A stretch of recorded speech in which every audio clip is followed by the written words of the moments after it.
Hello, welcome to Darkness Dreams. I never believed in ghosts.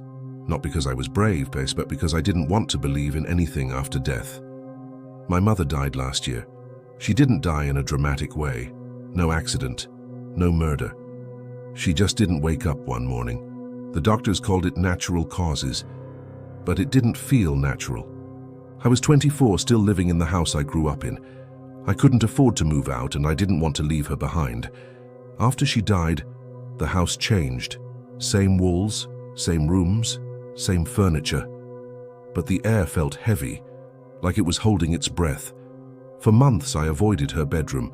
I slept in the living room. Then, one night, I heard her crying.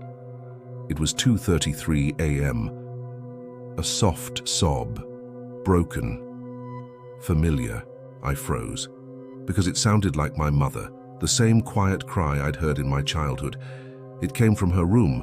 I wanted to check, but a deep part of me screamed not to. The sobbing stopped. Silence pressed in. I forced myself to walk down the hallway. The bedroom door was slightly open. A thin, pale light leaked from inside. And then I heard her voice whisper, "Baby," the same way she used to call me. My hand jerked back. I ran to the living room. I didn't sleep that night. The next night, I decided to record everything. Phone on record, door locked, lights on. At 3:11 a.m., I felt a presence, pressure in the room. The sobbing was right next to my bed. Then I felt it. A hand touched my hair, the exact way my mother used to do when I was sick, a whisper in my ear, "I'm sorry." I shot upright, room empty, air heavy. Recording captured it all. Her voice, and another, male, saying one word, "Mine." It wasn't my mother. I called my aunt, my mother's sister. She revealed something chilling. Before I was born, my father left. Because the house was haunted, it mimicked voices. It followed my mother. It would cry in the hallway. It could pretend to be anyone. Then she warned me, "You need to leave that house, right now." Back home, I cleaned my mother's bedroom. I found a small box hidden behind clothes. Inside were letters, old photos, confessions. My mother and her friend Lena had summoned something as teenagers. The crying, the whispers, it had started decades ago. Lena disappeared one night, never found. The house had learned to mimic voices, and now it had my mother's. Suddenly, the crying started again. Step, step, step. Bare feet in the hallway.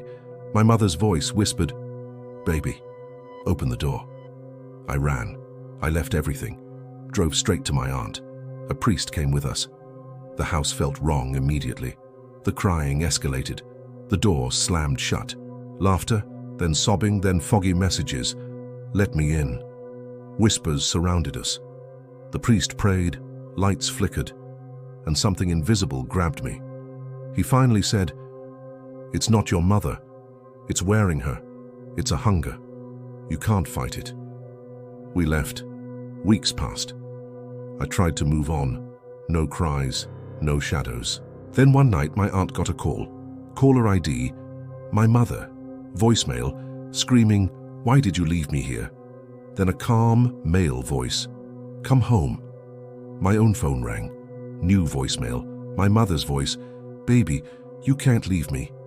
And in the background, I heard the bedroom door open, bare footsteps approaching, step, step, step. I wasn't in that house anymore, but it had followed me. I held my phone like a shield. The lights flickered.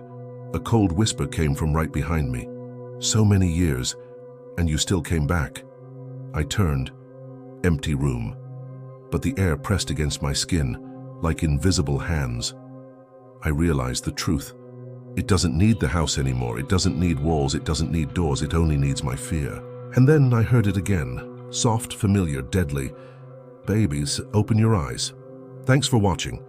See you tomorrow.